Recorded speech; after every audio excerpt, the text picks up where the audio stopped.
was gonna tell me that I look like a schizophrenic? I look like a schizophrenic. No one was gonna tell me that, like, when I look off at Zachary or, like, off there or, like, laugh or whatever, I look like I'm schizophrenic. Oh my gosh. Okay, you guys need to be a little bit better at telling me these things next time when I look stupid. Please and thank you. Luckily for you today, I guess for me today, Shorty's not here. Rest in peace. Not rest in peace. He didn't die. He's just not here. So if the quality is really bad, blame him. Don't blame me because I'm doing this by myself. I also wanted to show you guys, I am in my pajamas. It is currently Saturday night at 8:07. And, you know, some people are partying right now and, like, doing drugs. And, like, I don't know people doing drugs. But some people are. And I'm sitting in my room about to talk about the craziest topic in the whole world. But I wanted to show you guys my newest pajamas that I got. You probably can't see them, but they have cowboy hats and they have cowboy boots and they have bolo ties. They came from TJ Maxx and I'm obsessed with them. They're actually the softest pajamas I've ever put on my entire body. So, somebody in the extra credit told me that they wanted to talk about scuba diving. So, I talked about this before. I am a NAUI certified scuba dive master. And I love scuba. I got into it when I was in, I want to say 10th grade. Yeah, it was 10th grade. And yeah, I've just done it ever since. It actually scared me a lot, the story of how I get into that. Like, this next story, I'm going to do another episode on how I got into scuba diving. That's a crazy, like, fate thing. But today we're going to be talking about my two favorite things because someone else in the extra credit wanted to talk about films because I have a bachelor's in film. So today we're going to combine those together and talk about Ron and Valerie Taylor. So when I was a sophomore in college, I was tasked with making a presentation, like a semester-long presentation, on a filmmaker of my choosing. So on Disney Plus, if you go and search up Playing with Sharks, it's a Nat Geo documentary about a woman named Valerie Taylor, and she is so interesting. So I watched it just like on my own, and then the next week in class, my professor is like, so here's your semester-long project, and I was like, I know exactly who I want to do. And I got to like research her throughout the whole entire semester. It was great. Anyway, Ron and Valerie Taylor, love Grace Kathleen Burns. This episode might not be very funny, like heads up, but it's going to be super educational, so lock in. No, come on. Okay, Ron Taylor. So Ron Taylor was born March 8th, 1934 in Sydney, Australia. Ron started diving in 1952 when he was 18. He had always had like a love for like camera and photography. And remind you, this is in the 30s. Like 30s, 40s, 50s. Cameras were not advanced at this time. We're talking like film cameras. Ron won 4 consecutive Australian Open spearfishing championships before winning the World Spearfishing Championship in 1965. So he is a spearfishing champion, and if you don't know what spearfishing is, it's basically like at this time they have like more advanced technology, but you would take like a little rod and rubber band and like pull it back and you would fish that way. Valerie Hughes Taylor, Hughes is her maiden name. She was born November 9th, 1935 in Sydney, Australia. She left school at the age of 15 in hopes of becoming an animator. Valerie started diving in 1956 at the age of 21. So they started like around the same time, but like at different ages around the same time. Valerie started spearfishing and won the Women's Australian Spearfishing Open Championship 3 times. She didn't win the world national title, but she did win the Australian Women's Spearfishing Championship. And they say in the documentary that there was like 7 girls competing in the women's one. But Valerie was an incredibly accomplished spearfishing champion. So, as a couple, Ron and Valerie met at the St. George Spearfishing Club in Sydney, Australia in the late 1950s. Both parties held multiple national titles at the time. So, obviously, they're going to meet each other. They're the best of the best in each division. Ron was so impressed that Valerie was pretty. It's the 60s. And he was like, hey, when we're not fishing, like they would practice spearfishing and stuff together, but he was like, hey, maybe would you want to model for me while I do photography, because I love photography. And Valerie was like, oh my gosh, yes. They then fell in love and got married in December of 1963. So, when they were training, they would always end up going to the same reefs just for like time, energy, money, all those things. The couple spent literally every second that they had in the water. And when they would go to the same reefs pretty consistently, the same creatures would come up because, like, obviously, yes, the ecosystem moves and whatever, but like things kind of stay around the same area. Sharks with distinguishing characteristics would show up. And Ron and Valerie started to clock this. And suddenly, like, they were learning the patterns of these sharks. And Valerie learned that you can train a shark. So she would, like, go tell a shark to, like, swim over there. And if it did, she would give it a piece of fish. Or, like, whatever she trained it to do. Like, she was training these sharks like dogs. She became known, like, she got these people were already famous to begin with. They were famous because of their spearfishing competition titles. She got the title, or like the nickname of like the woman that would try anything, because, the woman that would not leave the ocean alone. Later it switched to the woman that would try anything, because like as you can see in these pictures, she's literally like swimming with sharks and hugging seals and like all sorts of stuff. But she would train these sharks to do what she wanted, and the sharks knew her. So, I say so after every slide. I need to stop doing that. In the beginning, Ron used a 16mm Bell and Howell camera. As you know, cameras in that time could not go underwater. So what Ron did is he built a casing. If you've ever used like a GoPro, you'll know this, because like with a GoPro, it can go underwater up to so many feet, but once you hit a certain amount of pressure, you have to have like a casing around it. Well, Ron figured out that if you take pieces of, I'm gonna butcher this name, Perspex, it's like plastic, and make a casing with silicone, the cameras can go underwater. He didn't really think any other like case, like there were technically casings, but nothing worked as well as that. So he like invented the first like functional casing, which is crazy.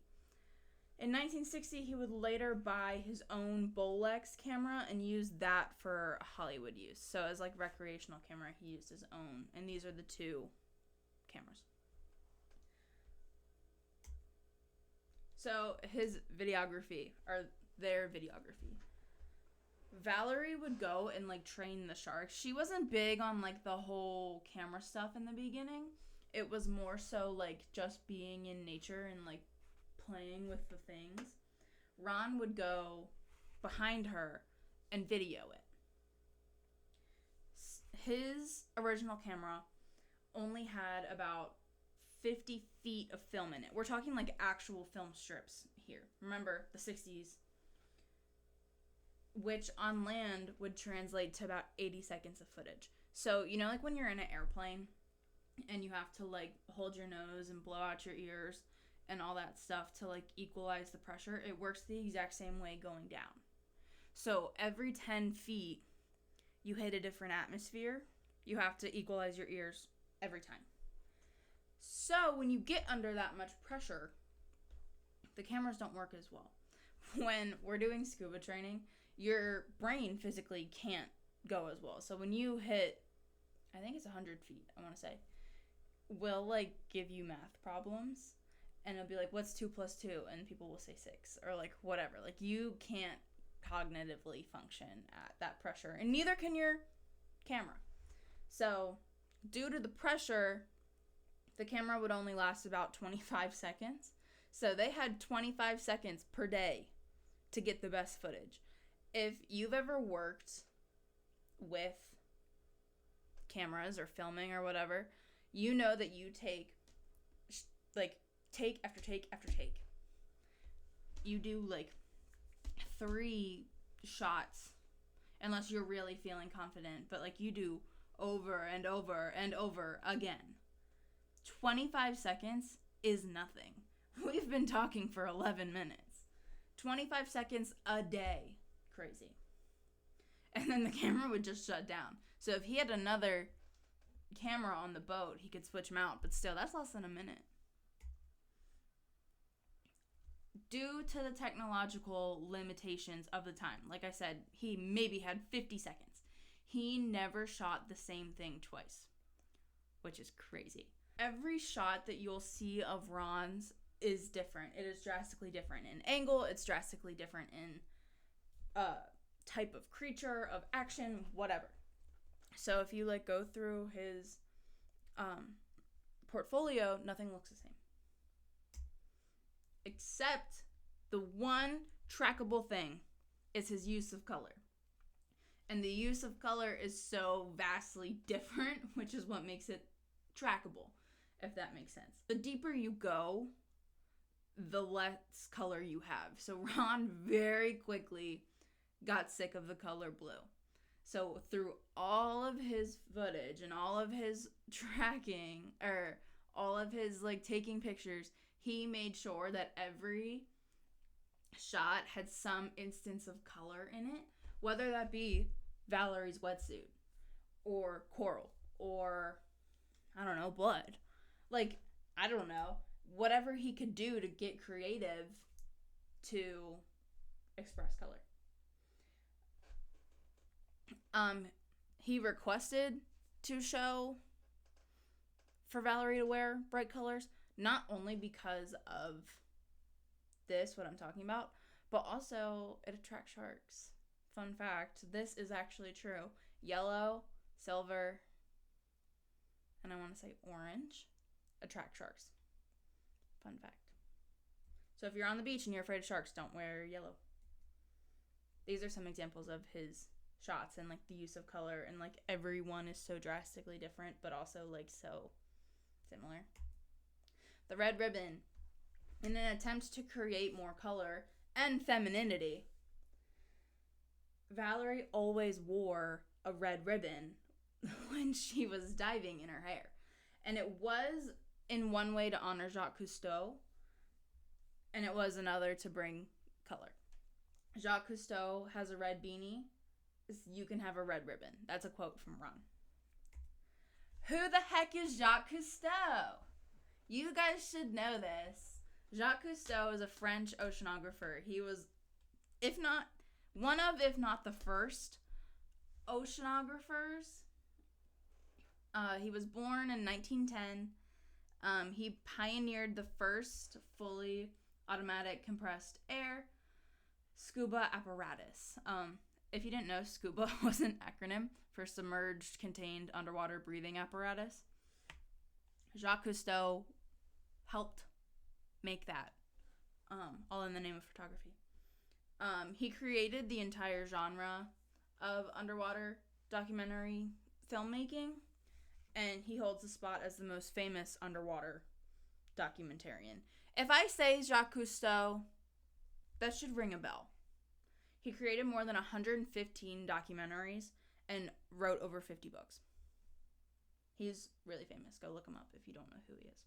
Playing with sharks. It's not going to let me show you, obviously, because YouTube, but I'll link it below in the description. Playing with Sharks was Ron's first directed film, and it is very much what it sounds like, is Playing with Sharks, which, if you remember from the beginning of the episode, that's also the name of Valerie's documentary. Like I was saying, because of the nature of the work, Ron didn't have like a set style of filming. A lot of like the auteurs that you'll see in history, they have like a very specific style, and they have a very like specific trackable things. Ron never had that. He was the first like freelancer, because what he would do is he would hop on to other people's films and just like carry on like what they were doing, and if they need help, he would help them out or stuff like that. He tried to mimic the directing style of whoever he was working with, but he didn't really have a lot of like creative control over that kind of stuff. He added his own flares like he could, but I mean, still, it was kind of up to the director. He was so like early in the industry that he didn't really care about style. He was just like more worried about content and honestly paying the bills, which is real. Blue Water, White Death. Blue Water, White Death was released in 1971. Although its name, it is a documentary about great white sharks. During the filming, Ron leaned over the side of the boat with his camera, and he got a picture of a great white shark like off the side of the boat. That made him the first person to ever capture footage of a great white shark without a cage. And that's really cool. That's the picture of him doing it. So it was off the coast of an island in South Africa. Ron became the first person to see that. That's the picture. This is the trailer for Blue Water, White Death. I will link that below too. Can't show you, but that's the picture he got. And that became really famous. That was like the poster picture. They really like made it scary for like not trying to be scary. So this is where Valerie comes into play. At this time, women were not allowed, besides talent, were not allowed on movie sets. That like film was a man's job. Women weren't allowed on boats. Like I said, there was only like 7 competitors in the women's division of the spearfishing competitions. So like she's so out of her league. And a lot of captains were like, I'm not going out if a woman's on my boat. So for the Blue Water, White Death, Valerie stayed behind. And when they got back on like land, when they came back from filming, Valerie said to Ron, she's like, I am never staying behind on a trip again. Do you understand me? And Ron was like, crystal clear, 100%. And then after every, like, when he got hired every time, and like I said, they were struggling, like, for money. He made it very clear to the director that if Valerie is not invited with them, he will not work with them. And remind you, like, this gave him a lot of leverage. And being the only person to capture a great white shark without a cage, that made it. Like, he was a hot commodity after this, and he would turn away directors that wouldn't let Valerie on board. Not like, well, I guess literally on board a boat and on board a crew, which for the time period is crazy impressive that he just loved her that much that he would never take another job without her. Like I say, like that sounds like the bare minimum now, but put yourself back in that time period. That's crazy. National Geographic. So, Blue Water, White Death caught the attention of National Geographic. After speaking with the Taylors, National Geographic fell in love with them. Obviously, they are like such a cutest couple. And they put Valerie on the cover of National Geographic. I'm gonna spoil some stuff. And later, she becomes one of the only women to be on a National Geographic cover twice, which is really cool. But we're not there yet. She's on the first cover. That's the picture on the right with her in the coral. Peter Benchley. After Blue Water, White Death was a success, Peter Benchley wrote a book, really successful, about a 16-foot great white shark that eats beachgoers called Jaws. Peter wrote the book, and after it was published, he sent a copy to Ron and Valerie and said, hey, do you think this will make a good feature film? And Ron and Valerie said, yes, I do. So they got the attention of a young Steven Spielberg, who had only made one movie prior to this. Ron and Valerie quickly realized that home movies were not going to pay the bills for them. And especially when they were like on the rise in their career and they were so close with Cousteau and all sorts of stuff, Steven Spielberg really wanted a sense of reality in Jaws. So he hired Ron and Valerie to film all of the underwater sequences. So all of the underwater sequences that you see in Jaws are real. Those are real sharks. Like, yeah, they use Bruce for like the parts where the shark comes out of water and eats people and all that stuff. But if their shark is underwater, it's a real shark. This is a quote from Valerie. She said, of course we thought it would because we could see work for ourselves, but the best way to make money in those days, and probably even still now, was working in Hollywood. One of the most influential scenes filmed by Ron and Valerie is the shark cage scene. This scene completely changed the trajectory of their entire life. In the scene, a shark attacks a cage diver.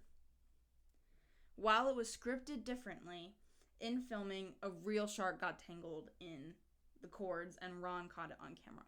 So, let's go back. This was one of the first scenes. So what Spielberg wanted to do was film all the real stuff first. So Ron and Valerie are on this boat and I don't remember how the first scene, how it was written exactly, but they hired a stuntman to get in the cage with this shark. Like the scuba diver, whatever. You know what I'm trying to say. On the way out there, the guy turns to the casting director and said, hey, am I supposed to suck in, or does this just blow air into my face? And if you've ever scuba dived, you know that you just breathe normally, and it will adapt to you. Like, when you breathe, it breathes with you. So the casting director turned to someone else and goes, this guy doesn't know what's going on. The guy gets in the cage, and he's really struggling. So when you're in a basic scuba class, we teach you, probably 10 skills that you will always need. And one of them is to clear out your mask. Your mask has a silicone seal around it that keeps water from getting in, but it's not always perfect, and especially if pressure gets into it, once that seal is broken, once, you're done. It's going to keep breaking. And sometimes you want it to, if your mask gets foggy, you want to break it, and we teach you that right away. So this guy is really struggling in the tank, or in the cage. And he keeps coming up to the top, and they're like, buddy, what's wrong? What's going on? Why are you struggling so hard? And he's like, I don't know. My mask keeps filling up. And they know that he is just full of it. He doesn't know what he's talking about. And he made a comment, the stunt guy made a comment that was like, oh, I should have gotten paid more for this. But they end up taking him out of the cage. And let me back up. Ron is under the water right now. He's scuba diving under the water with the camera pointing up. And Valerie is on a boat with the camera pointing down. So they're both looking at the cage. A real great white shark comes up to the cage and starts bumping it, which means it's about to attack it. And it gets caught in the cable that is attaching it to the boat. And if you watch the movie, you'll see the great white shark twisting and turning in and out of it. That's all real. The shark, unfortunately, breaks the cable and the cage goes plummeting down to the bottom of the ocean, ideally. So if that guy hadn't have gotten out, he would be at the bottom of the ocean with the cage. So thank God he got out. I don't remember if they say the shark got away or not. I hope it did. But still, they came up and they were like, oh my gosh, what? Or I guess Ron came up and Valerie got back and they were like, oh my gosh. And Spielberg was like, yeah, we're keeping that. So they rewrote the entire script to use that new footage. Again, it won't let me show you the exact scene. I'll link it. Jaws was an instant blockbuster hit. It was Spielberg's first big movie, grossed 470. I can't read right now, guys.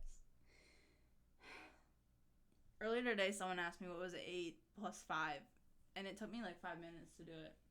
And now I can't read. It grossed $476.2 million at the box office in the 70s. It was the most horrifying film of its time. It instilled instant fear in millions of people. Although it was intended to be fictional, a lot of people had no idea about the ocean. And think about like on a global, or not on like a global, just think United States. Think about, there's like what, maybe 13 states that have ocean access. All the rest of them have no access to sharks. They have no idea. So although Ron and Valerie were like, this is a joke, this is obviously an exaggeration, this is the movies, a lot of people didn't realize that. Thus starting the immense genocide of sharks across the entire world. Jaws painted a horrible depiction of sharks. And to try to like settle some nerves, they like, I want to say the US government, but that might not be right. Maybe it was like the park system. I don't know. Somebody brought Ron and Valerie back to the United States from Australia. And like they went on all these talk shows. And one of the quotes that Valerie said was, you don't go to New York and expect to see King Kong on the Empire State Building. Neither should you go into the water and expect to see Jaws. So she's admitting, this is crazy. Like, this doesn't happen. No one listened. So what she did is she went down in the water in a shark suit, and she tried to get these sharks to bite her. And guess what? They wouldn't. Because why can't I speak? Sharks don't bite randomly. They have to be provoked. Or mistaken. They think you are something that you are not. So what she ended up doing was she like zip tied fish, like fillets, to her arms. And that's how you got this picture. This is the second picture that got her on a National Geographic cover. Shark finning. Shark finning is still a problem to this day. There may be a creature that you don't like and that you see no purpose in. However, when you look at the balance of like the ecosystem, every single animal has a purpose in it. If you were to get rid of any animal, the whole entire ecosystem will suffer. With the rise of Jaws and the expression, the only good shark is a dead shark, and all this junk, there is a ancient, is it Chinese? Yeah, it was popularized in China, Taiwan, and Southeast Asia. There is a dish called shark fin soup. And it started out innocent, like it started out as just a recipe, like it's the same as like sushi, you know, like sushi tuna. Like it was completely innocent. However, with all the stigma that came from the movies and around it and blah blah blah blah blah, shark fin soup escalated and it became more of a status symbol than anything else. It was historically used for like a king, and like a king to eat a shark, it's like, I am better than the monster type deal. However, it became like a bigger thing, like regular everyday people could eat it. But it led to this immense genocide that knocks down the shark population by 70%. Shark fin soup is made up of shark fin, dried black fungus, egg, water, and chestnut flour. In the late 80s, the dish turned into almost a global trophy in order to beat the greatest killer in the world. And it's like, I'm so great, I can eat this monster. But the environmental effects, like I said, it depleted the shark population by 1970. Or since 1970, the shark population has depleted 70%. 17 out of... As of 2013, all of this information is true. That's the last time I actually did this presentation. I told you this. I did this presentation for class, and that was in 2013. I have not fact-checked it since then. 17 out of 39 species of sharks are endangered or threatened with extinction. About 273 million sharks are killed every year. That does incredible damage to the ecosystem as a whole. If there's no sharks, all of their prey go...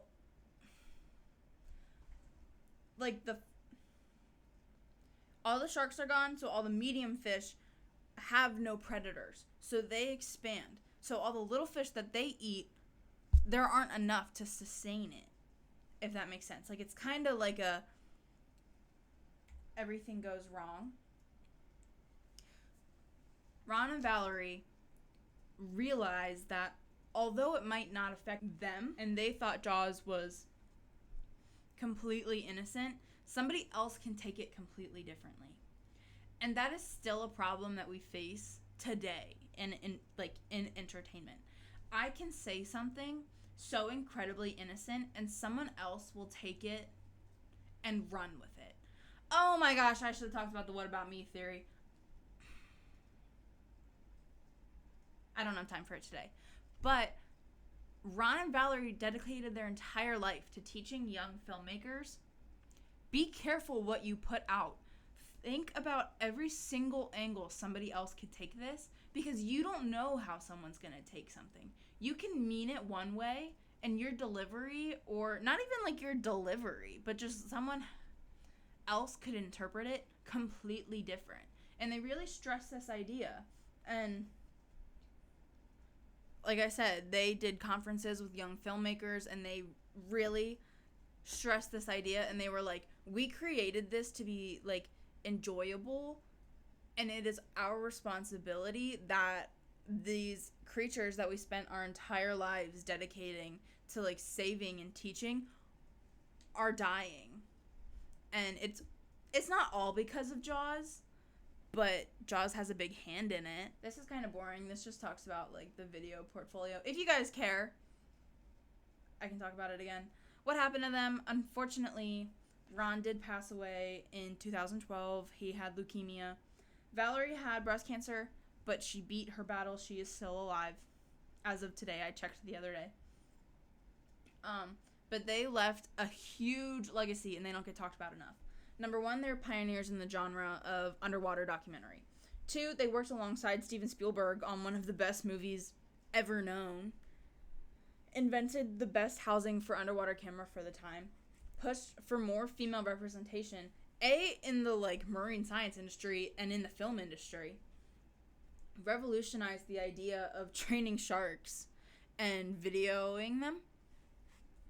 Worked for environmental protection of sharks and basically the entire environment, and then pushed young filmmakers to think before they publish, which again is so important to this day. Watch the documentary. It's on Disney. I will put that in the description below too. Thanks for watching. Okay, that's it for me today. However, do your extra credit. All the stuff is going to be linked below. I love you so much. Have a great rest of your day. I hope you learned something. Do your extra credit, please.